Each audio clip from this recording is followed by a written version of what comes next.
안녕하세요, 아이디 플레이신입니다. 이제까지 여러가지 램을 리뷰했어요. 티포스 램도 있고 G스킬 로얄 램도 있고 어로스 RGB 램도 있고 현재 사용 중인 마이크론 램도 있고 보조컴에 꽂혀있는 G스킬 립조스 램도 있고요. 그 중에서 오버수율이 제일 좋은 건 요 아자젤 램인데요.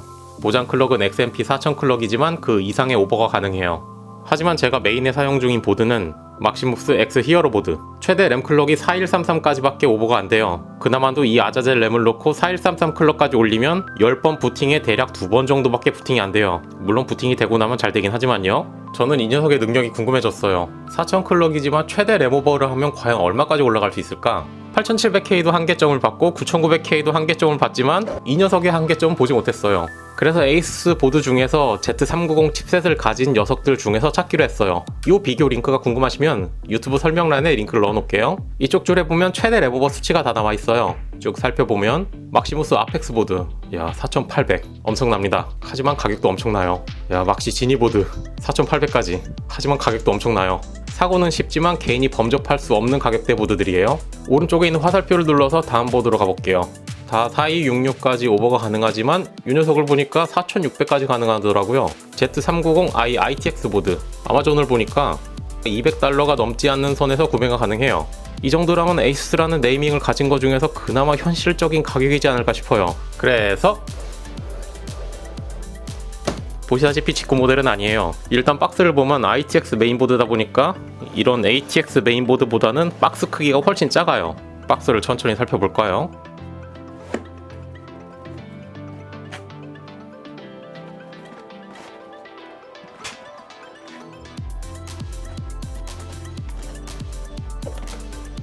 박스 뒷면에 보드의 스펙이 나와 있는데 여러 가지가 있지만 눈에 띄는 건 기본적으로 달려있는 내장 그래픽 HDMI가 2.0이에요. 그렇기 때문에 그래픽 카드를 달지 않고도 4K 60p 해상도 출력이 가능해요. 그리고 램 슬롯은 2개지만 최대 64기가까지 지원을 한다고 나와 있는 거 보니까 한 슬롯당 최대 32기가 램을 지원할 수 있다고 나와 있는 것 같아요. 물론 한 개당 32기가 램을 저는 만져본 적이 없어서 끼우면 어떻게 될까 정말 궁금해요. 자, 그럼 열어보죠. 아이보라 서비스 규정에 대해서 써있고 작은 사이즈의 ITX 메인보드가 들어가 있고요. 진짜 그냥 딱 손바닥만 해요.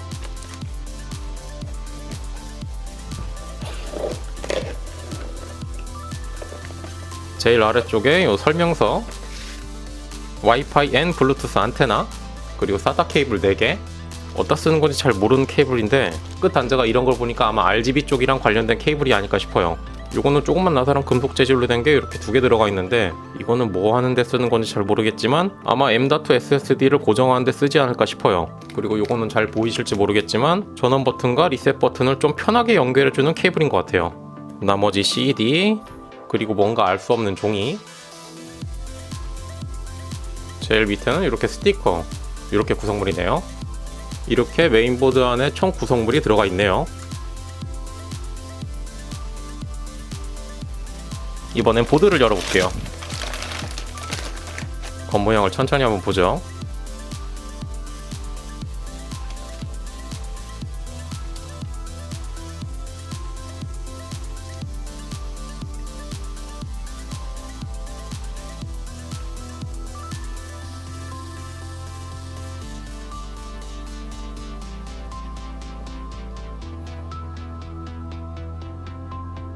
약간 눈에 띄는 거라면 요즘 에이수스 메인보드는 백 패널이 없이 그냥 이렇게 달려 나오더라고요. 요거는 괜찮은 것 같아요. 메인보드 분리하다가 가끔씩 백 패널을 잊어버려가지고 곤란한 경우가 있거든요. 그리고 한 개 더 신기한 게 이쪽 부분에도 M.2 슬롯이 있지만 이쪽 뒷면에도 M.2 슬롯이 하나 있어서 이쪽이랑 M.2 SSD를 2개를 달 수가 있어요. 방열판 부분을 보면 안쪽에 두꺼운 써멀 패드가 완벽하게 밀착이 된 걸 보니까 써멀 패드 교체는 따로 필요가 없을 것 같아요. 그리고 특이한 게 이쪽 부분이 일반적인 아머가 아닌 방열판이랑 연결이 돼가지고 이쪽 통째가 하나의 방열판이에요. 요거는 상당히 머리를 잘 쓴 것 같네요. 다른 메인보드들도 이러한 구조를 가졌으면 좋을 거라고 생각이 돼요. 자, 그렇다면 과연 이 녀석은 이 아자젤 램의 끝을 보여줄 수 있을지 한번 달아보죠. 헝그리 테스트 벤치로 이동하겠습니다. 이동이라고 해봤자 여기 바로 옆이긴 하지만요. 일단은 8700K에서 테스트하려고 하는데 지금 현재 8700K는 이 Z170 보드 안에 들어가 있어요. 왜냐하면 Z170 바이오스를 개조해서 구형 보드에서 8세대, 9세대 CPU를 사용할 수 있는 방법을 강좌를 올리려고 하는데 바이오스 상에서 오버클럭도 다 잘 되고 다른 건 다 잘 되는데 램이 듀얼 채널이 안 돼요. 그래서 요것만 다 해결이 된다면 정리해서 강좌 영상으로 하나 올릴 거예요. 조금 번거롭긴 하지만 그래도 일단 8700K를 꺼내야 되니까 분리를 다시 합니다.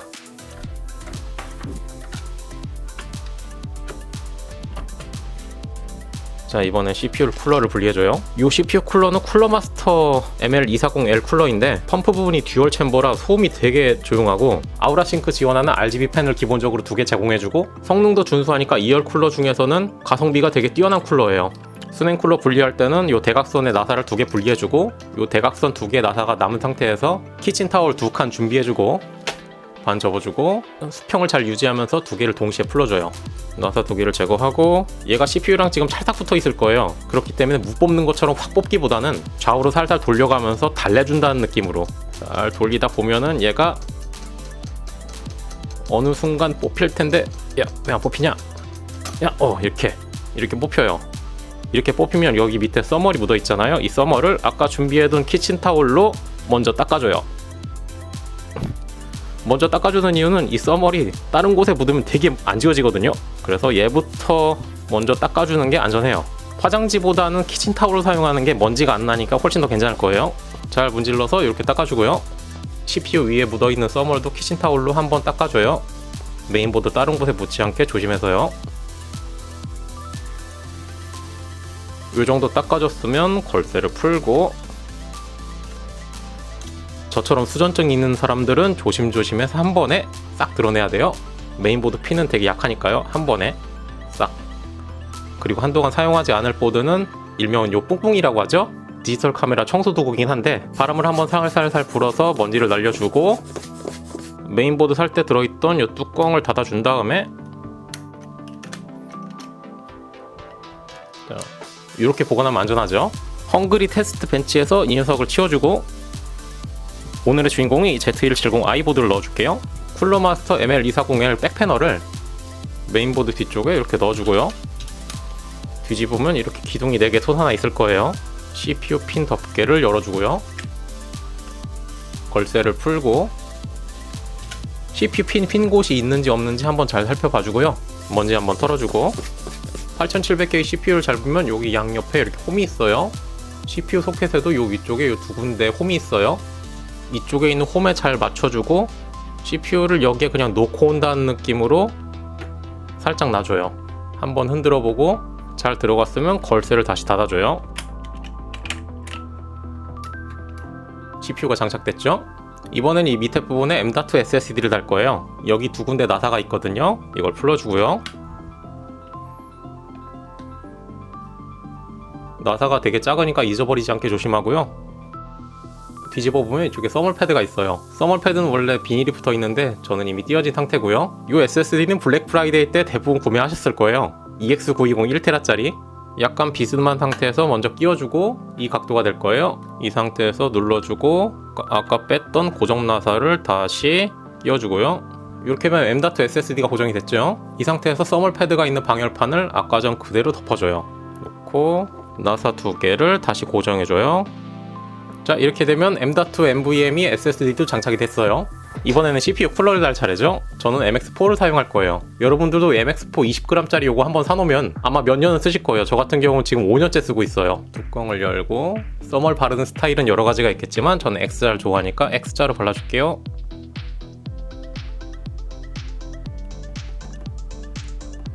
볼품없는 X자긴 하지만 열은 충분히 잡아줄 거라고 생각이 돼요. 그리고 이 위에 쿨러를 달아주는데요. 수평이 맞게 천천히 위에 살포시 올려놓는다는 느낌으로 올려줘요. 이 상태에서 대각선 나사를 하나씩 조여줘요. 또 하나 조여주고 이렇게 대각선 2개의 나사를 먼저 결합해주고 얘를 동시에 천천히 조여줍니다. 손으로 안 돌아갈 때까지 조여주고 나머지 남은 이 2개의 나사도 수평이 되도록 조여줘요. 이렇게 되면 쿨러마스터 ML240L 쿨러도 장착이 됐고요. 이번엔 이 CPU 위쪽에 요 쿨링팬 2개, 펌프 하나를 연결해줄 건데요. 메인보드 설명서를 보면 왼쪽에 2개가 CPU 팬이고 맨 오른쪽 게 펌프 단자라고 하니까 CPU 제일 오른쪽 단자에 펌프 연결, 남는 2개에 팬 연결을 해주면 되겠네요. 어차피 테스트만 할 거라 RGB 단자는 따로 연결은 안 할 거예요. 그리고 파워 케이블 2개도 연결해주고요. 연결해주고 CPU 보조 전원도 연결해주고요. 그리고 제일 궁금했던 아자젤 램 요 2개 요것도 장착해줍니다. 아자젤 램 방열판 두께가 어느 정도 있어서 그런지 아주 아슬아슬하게 장착이 됐어요. 진짜 1mm 차이로 닿지 않게 딱 장착이 되네요. 테스트용으로 가지고 있던 HD7750 요것도 달아줄게요. 그래픽카드 뒤쪽에 HDMI 케이블 연결해주고요. USB 단자 중 하나에 무선 키보드 마우스 수신기도 달아줄게요. 헝그리 테스트 벤치가 완성이 됐어요. 불안하다고 생각이 될 수도 있지만 옛말에 있잖아요. 뭐로 가도 서울만 가면 된다. 아무튼 테스트만 하면 되는 거죠. 하지만 일단 하기 전에 얘가 최신 바이오스가 아니니까 아수스 공식 홈페이지에서 바이오스를 다운받아주고요. 다운로드 받은 이 바이오스 파일을 압축을 풀어준 걸 복사해서 USB 메모리 안에 넣어줍니다. 바이오스가 들어있는 USB 메모리를 꽂아주고요. 얘는 전원 버튼이 메인보드에 안 달려 있으니까 이쪽에 있는 전원 스위치 헤더를 잘 참고해서 적절하게 드라이버로 전원 버튼 부분을 쇼트 시켜주면 자, 화면이 잘 나오네요. New CPU 인스톨, 새로운 CPU가 달렸대요. 그래서 이 상태에서 F1 눌러주고 바이오스에 들어와줬으면 바이오스 버전이 0401이라 옛날 버전이니까 요 툴탭으로 이동해서 맨 위에 있는 요 ASUS AG 플래시를 선택해주고 스토리지 디바이스 사용이 빨간색인 상태에서 다음 USB 메모리를 읽어서 이쪽 바이오스가 나오면 한번 클릭해주고 Yes. 업데이트를 하시겠습니까? Yes. 요 진행 중이 100%가 될 때까지 기다리면 됩니다. 옛날엔 바이오스 업데이트 한번 하려면 점퍼 옮기고 도스 부팅하고 그런 절차가 필요했는데 요즘은 이렇게 간편하게 되니까 되게 편리해요. 기다리면 자기가 알아서 재부팅 되거든요. 메인보드 지 혼자 몇 번 껐다 켜질 거예요. 자, 떴죠? 바이오스 업데이트 중이니까 그냥 가만히 냅두래요. 아무튼 기다리죠. 자, 또 꺼졌습니다. 켜졌어요. 자, 화면이 떴는데 VJ 카드 다 서포트 UEFI 드라이버라고 써있는 거 보니까 제가 끼워놓은 HD7750이 UEFI를 지원하지 않으니까 이렇게 메시지가 뜨는 건데요. 아무튼 F1 눌러서 바이오스에 들어가 봅니다. F7번 누르고 8700K 정상적으로 인식됐고 16GB 메모리 정상적으로 인식된 거 볼 수가 있어요. 자, 그렇다면 이번에 윈도우를 후다닥 깔고 올게요. 이렇게 윈도우 설치는 끝났는데요. 윈도우 설치가 끝나고 나면은 드라이버도 설치해줘야 되고 윈도우 업데이트 해줘야 되고 한마디로 인터넷 연결이 돼 있어야 할 수 있는 작업들이 있어요. 이 보드는 기본적으로 와이파이가 내장되어 있는 보드긴 하지만 윈도우를 깐 직후 상태에서는 와이파이 드라이버는 잡아주질 않아요. 인터넷 선을 연결할 수는 있긴 하지만 저는 공유기가 이 뒤쪽에 있어가지고 인터넷 선을 연결하기가 여간 까다로운 게 아니거든요. 그래서 저는 이럴 때는 이렇게 와이파이가 연결되어 있는 스마트폰에서 데이터 케이블을 연결하고 데이터 케이블 USB를 연결해줍니다. 데이터 접근 허용 눌러주고 스마트폰 환경 설정 안에 들어가서 연결해서 모바일 핫스팟 테더링이라고 있을 거예요. 들어가서 USB 테더링을 켜줘요. 이 녀석 와이파이가 연결되어 있는 게 이 케이블을 타고 이렇게 연결이 돼요. 이렇게 연결해주면 이 메인보드는 이 데이터 케이블을 타고 얘가 연결되어 있는 와이파이를 전송받아서 인터넷이 가능한 상태가 돼요. 이 상태에서 원하는 드라이버나 인터넷 업데이트를 받아서 설치해주면 되겠죠. 이걸로 연결이 됐으니까 모든 드라이버와 업데이트를 설치하고 올게요. 이렇게 테스트할 수 있는 완벽한 상태로 다 만들어 놨고요. 바탕화면에 필요한 프로그램만 싹 다 놨고요. 전원부 쿨링을 위해서 위에 120mm 팬 하나를 올려 놓을게요. 보드가 정말 작다 보니까 120mm 팬 하나로 보드 전체가 다 쿨링이 되네요, 진짜. 일단 제가 가진 있는 아자젤 램의 정체가 뭔지 한번 타이푼 번호로 한번 봐볼게요. 타이푼 번호를 오른 클릭하고 관리자 권한 실행. OK 눌러주고 리드 누르고 둘 중 아무거나 하나 눌러주고 이걸 다 봐봐도 이 녀석의 정체는 대체 알 수가 없어요. 아마존에서도 뭔가 알 수가 없는 셀러한테 산 램이긴 한데 뭔가 정체도 제대로 나오지가 않네요. 리포트 눌러서 들어가 보면 리포트를 눌러서 들어가 봐도 이쪽 줄에 SK 하이닉스라는 것만 써있지 뭔가 제대로 정보가 나오질 않아요. 이것도 알 수 없는 램 중에 하나인가 보네요. 일단 재부팅을 하고 바이오스에 들어와서 F7 누르고 AI 트위크 와서 CPU 오버는 빼고 램 오버만 진행해 볼게요. 일단 파워 모드를 퍼포먼스 모드로 두고 D램 타이밍 컨트롤 들어가서 19, 20, 38, 590 만들어주고 ESC 눌러 놔서 맨 밑으로 내려가서 저는 다 필요 없고 이 아자젤 램 한 개만 보고 싶은 거니까 D램 전압을 쿨링이 엄청 잘 된다는 가정하에 1.45를 줄 거고요. 제일 비싼 튜닝 램 XMP 4600짜리가 대략 1.45까지 주는 경우가 있으니까요. 그리고 VCCIO 1.2 넉넉하게 주고 SA 전압 넉넉하게 1.2 줄 거고요. 자, 그렇다면 일단 밑밥은 다 깔아놨고 메모리 주파수는 얼마부터 해볼까요? 일단은 막시모스 X 보드에서 4133 클럭을 부팅을 되게 버거워했으니까 일단 그거부터 가볼게요. 4133 클럭 만들고 F10 누르고 엔터. 오, 한 방에 부팅이 됐어요. 바이오스에 들어와서 이번에는 4133 클럭이 가능했으니까 자 그러면 4200으로 부팅해 볼게요. F10 누르고 엔터. 정보를 보아하니 4200 클럭 지금 제대로 부팅이 된 걸 볼 수가 있어요. 제가 메인 컴퓨터에 사용하고 있는 막시모스 X 보드에서는 4133 클럭 이상으로는 절대 부팅이 될 수가 없거든요. 그런 걸 보면 이 Z390i 보드가 막시모스 X 히어로 보드보다 램 오버클럭 능력이 한 수 위라는 걸 볼 수가 있어요. 자 그렇다면 자 한 단계 더 위로 가보죠. 야 이러다가 막 4600까지 먹는 램 아니야 이거? 이번에는 메모리 주파수를 4300으로 만들고 F10 누르고 엔터. 4300으로 갑니다. 과연 부팅이 되려나? 오, 부팅이 됐어요.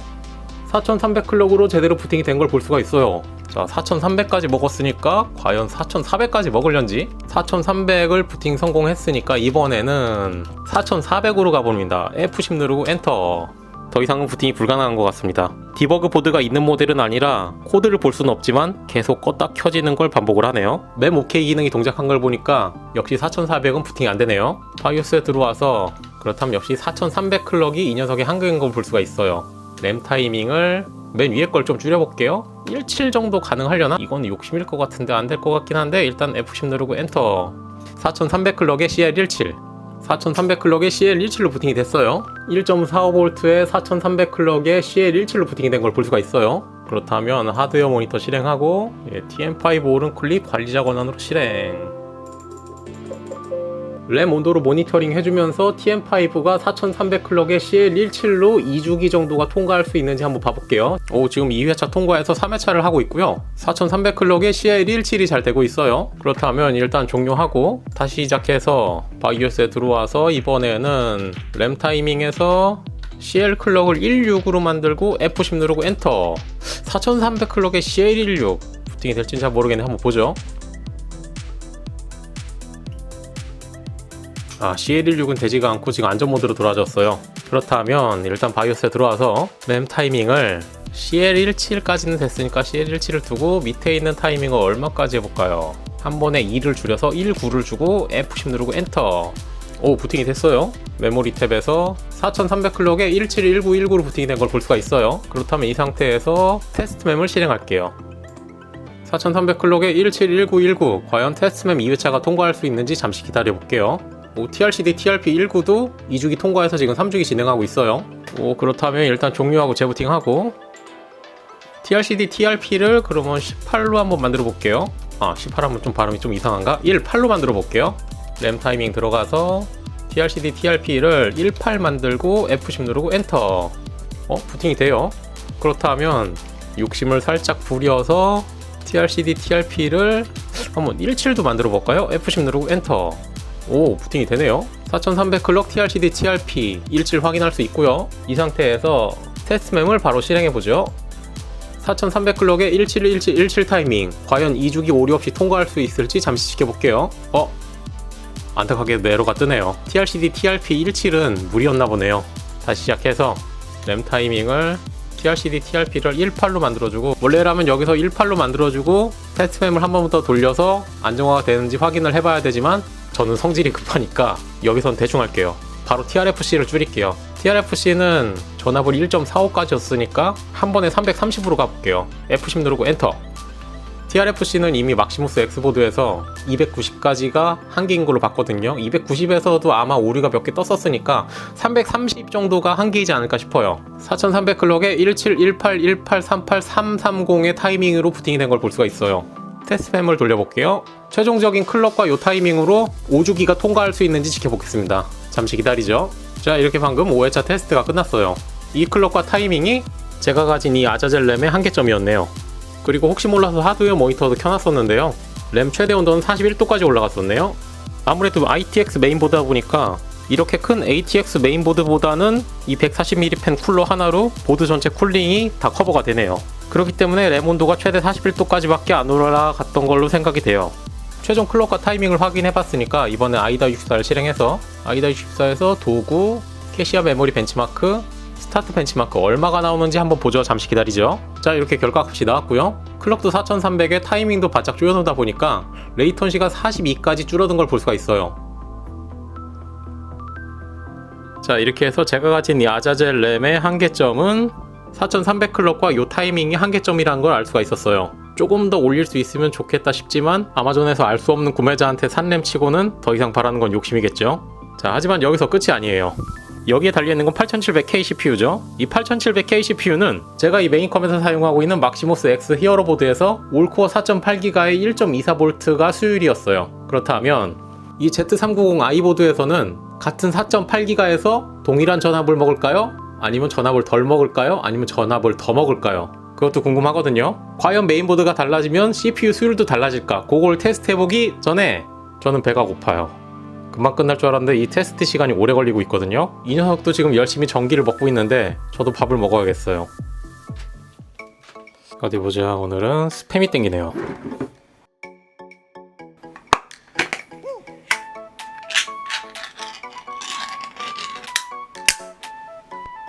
스팸을 구울 때는 이걸 도마해놓고 잘라야 하지만 자취하시는 분들은 안 할 거예요. 설거지 거리를 최소한으로 하고 싶거든요. 그럴 때는 여기 안에서 잘라버립니다.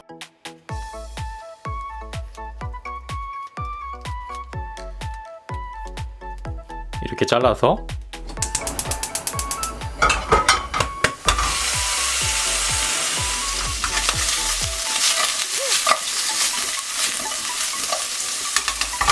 이렇게 스팸을 구워주면서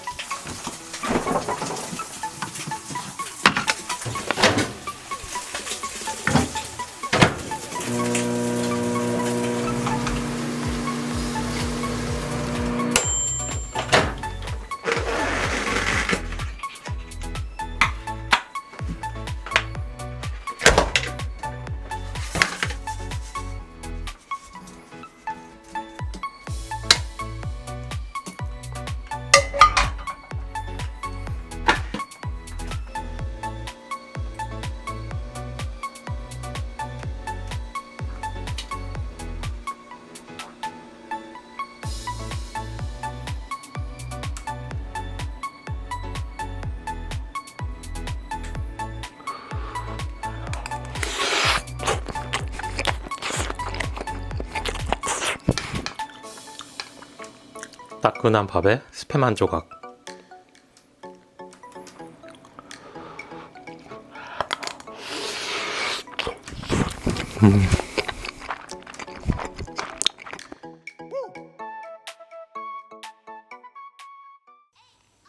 안녕하세요, 아이디 블레이신입니다.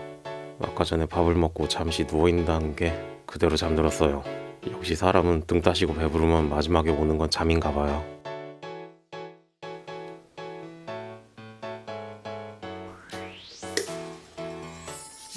눈이 부십니다. 아까 전에 잠들기 마지막 기억으로는 램오버까지는 다 끝냈던 걸로 기억을 해요. 그러니까 이번에 CPU만 하면 되겠죠? 전원 버튼이 없는 메인보드니까 이 부분을 쇼트 시켜줄게요. 자, 그럼 이렇게 부팅이 되죠. 와이어스에 들어왔으니까 카메라를 잘 고정하고 마이크 테스트. 자, 이제 정신을 차리고 진행할까요? 하지만 목소리는 약간 잠겨있는 점 양해를 부탁드립니다. AI 트위커 쪽에 와서 잠들기 전에 기억이 잘 안 나니까 램 타이밍이 17, 18, 18, 38, 330의 타이밍으로 4300까지 마무리를 했던 걸로 기억이 돼요. 그렇다면 이번에는 CPU 오버를 해야 되니까 기본적으로는 이쪽 오른쪽 위에 링크로 띄워드리는 동영상처럼 아수스 Z370 보드와 같은 세팅으로 한번 해볼게요. 멀티코어 향상 디세이블, CPU 코어 비율 싱크 올 코어, 코어 배율은 48배수. Z390 보드는 희한하게 지금 48배수를 바꾸니까 멀티코어 향상이 그냥 오토로 바뀌네요. 그럼 이대로 둘게요.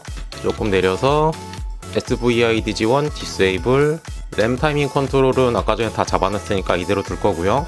나와서 DGV램 들어가서 CPU 부하라인은 Z370 보드 세팅과 똑같이 6으로 잡아주고요. 뒤로 나와서 내부 CPU 전력 관리 들어가서 장기간 패키지 극한 전력 최대, 패키지 파워타임 윈도우 최대, 단기간 패키지 극한 전력 최대, 이 세 가지 숫자를 최대값으로 맞춰주고 뒤로 나와서 쭉 내려서 CPU 코어 캐시 전류 제한 최대값, 최소 CPU 캐시 배율을 45, 엔터. 그러면 이 두 개가 동시에 바뀌죠. BCLK 어쩌고 써있는 거 디세이블. 그리고 CPU 전압 매뉴얼. CPU 전압은 제가 가진 8700K는 Z370 막시 10 보드에서 1.25V의 LLC 6으로 안정화됐었던 녀석이니까 여기서도 동일하게 1.25를 줘볼게요. 그리고 좀 내려서 지금 이 D램 전압은 충분히 쿨링이 되고 있다는 전제하에 1.45V를 준 거니까요. 일반적인 분들은 1.35V까지만 주는 걸 추천드려요. VCCIO는 1.15 그대로 줄 거고요. 이 SA 전압 같은 경우는 Z390 보드에서는 요구치가 좀 더 많다고 하더라고요. 그래서 저 같은 경우는 1.225, SA 전압은 1.225를 줄 거예요. 그리고 한 칸 오른쪽으로 이동해서 CPU 구성에 들어가서 쭉 내려서 CPU 파워 매니지 컨트롤 들어가서 터보 모드를 제외한 나머지 것들은 다 디세이블 시키고요. 자, 이 상태에서 F10 누르고 엔터. 그렇게 되면 컴퓨터가 한번 꺼졌다가 부팅이 될 거예요. 자, 윈도우 부팅이 끝났고요. CPU제 들어가 보면 1.243V에 올코어 4.8기가 돼 있는 거 볼 수가 있고요. 메모리 탭을 보면 4300 클럭의 나머지 타이밍을 볼 수가 있어요. 이 상태에서 하드웨어 모니터 띄우고 일반 링스 093 시작. 과연 동일한 수위를 보여줄지. 잔차가 틀어졌어요.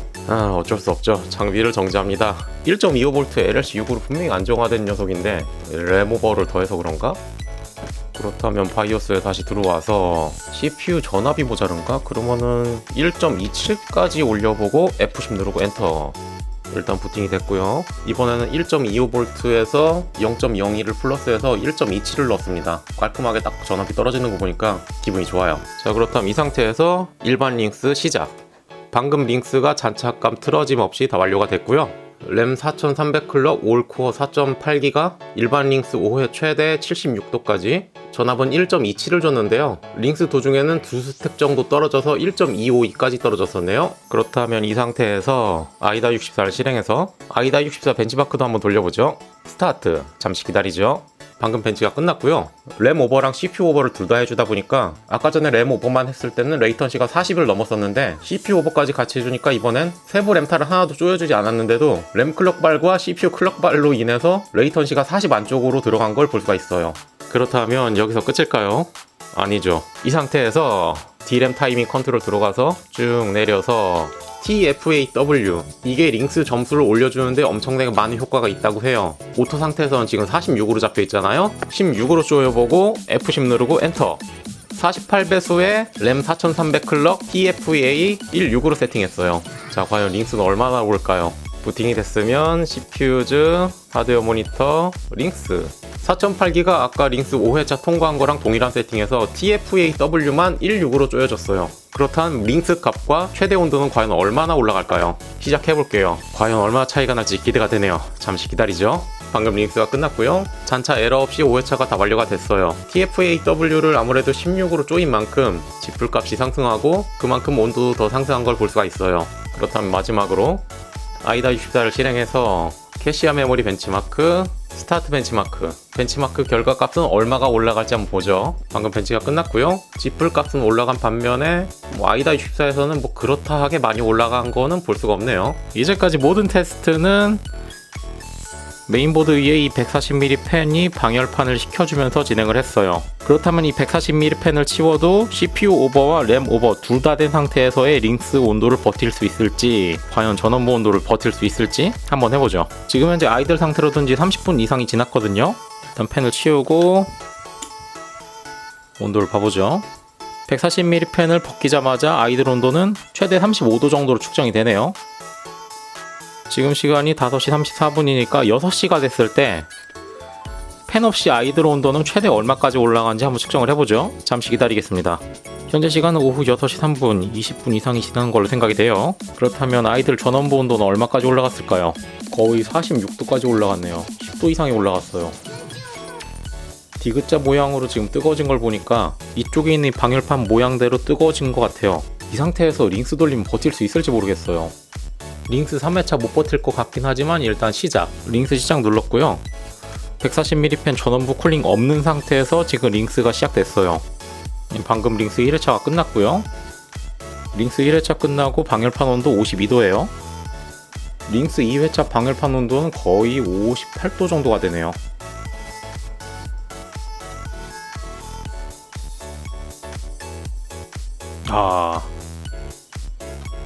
방열판 최대 온도 62도 정도가 되면서 아까 전에 충분히 통과할 수 있었던 링스를 통과하지 못했어요.